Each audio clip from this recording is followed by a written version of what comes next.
Hello beautiful, welcome back to Nat's Beautiful Life. If you are new to this channel, thank you so much for watching today. Welcome, my name is Natasha Medina. I am a freelance makeup artist, business consultant, and blogger, and I am so happy that you're here with us. If you're one of my longtime OG subscribers, awesome. Thank you for stopping by today. I am going today to pick up a few new things. So thank you guys so much for putting up with the crazy lighting and camera situation that I've had lately where I look really weird. Like if you're watching this on your computer, it may be clear. If you're watching on your phone, I may look very shadowy, but I'm working to fix that as we speak. Moving on. Today's video is going to be some tips on working from home. Now you can use these tips if you are a contract worker who works from home, or maybe you are an employee of someone else and you just happen to work from home, or maybe you are an entrepreneur who owns your own business and you work from home. So I started working from home about 8 years ago, and I can tell you that working from home and being your own boss is personal growth on steroids. And so I'm going to share with you 8 tips that will help you be successful in your working from home ventures. Number 1, get up at about the same time every day. Now, if you are the boss of your own home office, chances are you're also the only employee, so you've got to get up and get to work, and a good morning and night routine will help you with this. So that's tip number 1. Go ahead and get yourself on a schedule, get up every day, get going. Number 2, get dressed for the day and take a shower, would ya? If you wear makeup, put a little 5-minute face on, make yourself feel a little put together, and you will be a little bit more confident in your workday. Number 3, have a bit of a schedule, even if it's flexible. So you may have a set schedule like 9 to 1 or 9 to 5, or maybe your schedule's a lot like mine where it's a little flexible, it's different day to day. But I do like to get a sense of what I need to do, what my ideal schedule for the next day will be the night before, so I can get up and get going, right away. As soon as I wake up, I can just get moving on my day. So you do need to set yourself a little bit of a work schedule and do your best to stick to it. Number 4, we want to take breaks and give yourself a goal stop time, okay? So if you are feeling overwhelmed in your office, get out of the office, get some fresh air, grab some coffee, take a moment. If you're having a good day, you need to do this as well. You need to, every couple of hours, stretch, move around, take a little bit of break, and give your mind just a moment to kind of reset for the rest of the day, and you will feel so much better. The other thing is you need to have a goal stop time. Now it could be arbitrary and change from day to day, so like I guess that isn't arbitrary. Arbitrary would be like, hey, I want to stop my day at 4 p.m. And so at 4 p.m. that is time to get off. Or maybe your kids get home at a certain time, or your husband, you're going to say, after this, I'm done for the day. Now when you have a schedule or a goal stop time, and you know that you can't do any overtime, there's no overtime, then you know that you have to be a little bit more efficient and more effective in your workday, because you only have till this time to get it done. And that's going to bring us over to number 5. Number 5 is going to be plans and deadlines. You need them.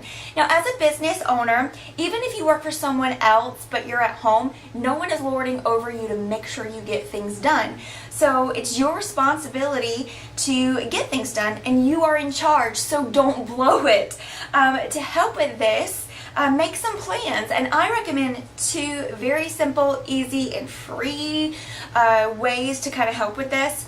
The first one is get a calendar where you can see the whole month at a glance, and you can even print it for free off of your computer. I'm sure you can find it somewhere. And on that calendar, you need to schedule and block off all your days off, all the days that you can't work, and then you need to put deadlines for the plans and things. So now you're going to put that on the wall so you can see it every day. And your daily routines should be helping you reach those goals and reach those deadlines by the times allotted on that calendar. If they're not, you need to make a change. Not to your deadlines, but to your daily routines, so that you are actually working towards those goals you've set for yourself. The second thing is a really cool free website app I'm not sponsored. They don't know I exist. But it's called Trello. I will put the link down below. I personally like to work from storyboards and kind of break down my goals and things in my projects into specific tasks. And Trello really lets you do that digitally. And I love it. It has been just a game changer for me. So I will put that in the description box down below.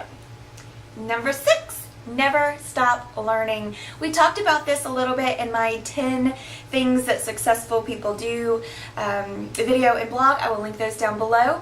But this is great if you need to read books, if you need to take classes, anything like that. Just never stop learning, never stop growing.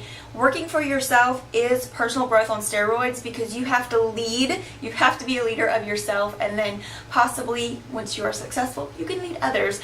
But you've got to be in that mindset, and you've got to get yourself ready. Also, if you are in a home business that offers meetings and what else would they be called? Trainings and things like that in your local area, go to them. I cannot stress this enough. You've got to be able to learn more about what you're doing and your product and things like that. So those meetings and trainings are essential. And if you are working from home and you're an entrepreneur, you made up your own thing, go ahead, grab some books, get some recommendations, go to Goodreads, look up the business section, but never ever stop learning. Number 7, take a vacation and schedule days off. You need to take at least one full day off every week. You've got to rest and reset yourself for the next week. And I know there's this trap when you work from home that you're on 24/7 and you are tempted to just always be on. You will find yourself so unproductive and burned out if you do this. So go ahead and schedule, those times off. When do you get off work for the day? Go schedule those days off. I try to take Sundays off and just let that be a chill day if I can, and just relax and reset for the day and have like no super agenda. But just pick a day and let that be your day of the week that you just reset and recharge and rejuvenate yourself. It's so important. And once again, once you have focused on what your job or what your project or your task for that particular project are, and you have got plans and deadlines in place and you're working towards that, and you know that you're doing those things, you will feel a lot more comfortable closing up shop when it's time to be off. So it's all going to work together, but you need that time off. Number 8 is work, period. All right? Figure out what you really want, what's really important in your career, in your business, and you need to identify the things that actually bring in cash. Do that, all right? Focus on the money-making projects and the future money-making projects, and do that. Do those money makers. When you're planning, it's essential. Organizing the office really sets you up for success, but none of those things actually bring in any money. So you want to make sure you're doing those income producing activities and those things that are actually going to bring in the dough. So make sure that you are focusing on the work, doing the important things, and not wasting your time on all the fluff. You got to work. And that's it for my 8 tips for working from home. Give this video a thumbs up, and also let me know if you'd like more in-depth detail on any of the tips that I brought to you. Also, go ahead and let me know if you'd like more videos like this. Alright, so thank you guys so much for watching. We do have a new little segment that we do every video, or at least I try to do it every video unless I forget. And that is called My Favorite YouTuber. And this is where I share with you a favorite YouTuber of mine, someone who I can binge watch, or someone who I just really enjoy or admire, look up to. And today is one of my favorites, and her name is Boho Berry. And I will put her description down below. She is a home business owner, but her channel is basically bullet journaling, art. If you're into like different types of pens for art, and she'll have like the best ones for the best things and all this kind of stuff. And I just love her channel so much, and she's such a sweet lady. So I will put her information down below. Don't forget to go check her out and let her know that I sent you. Alright, that is it for this video. Thank you guys so much for watching once again, and have a great day, gorgeous.